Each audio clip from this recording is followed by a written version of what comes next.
Two people were treated for burns after setting their car and themselves on fire. Police say it was an accident involving a gas can and a cigarette. But in a strange twist, a fence attached to a Portage fire station also burst into flames. 24-hour News 8's Mark Thompson is at the live desk to sort out what happened in this situation. Mark?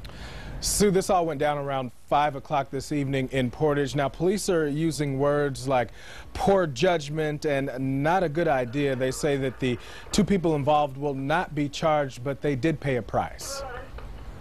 It started with this gas can and ended with two people in the hospital and this scorched wooden fence attached to, of all places, Portage Fire Station number 2. Portage police say two men had just filled up the plastic can with gas and used a rag to cap it off. They placed the can on the passenger side of their minivan and headed off down the road. But then one of the men decided he needed a cigarette. So against the advice of the other, he took out a lighter and fired up. Not a good practice, no.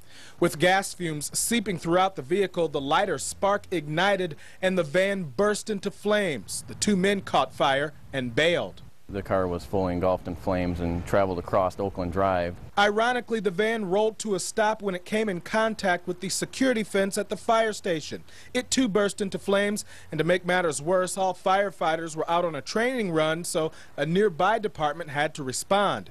As for the two men, there were witnesses that were calling and explaining that the people were running from the vehicle, which turns out they were running to get aid.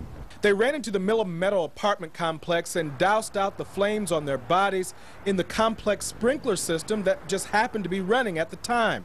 The two people sustained burns to their extremities and were transported to Bronson Hospital for treatment.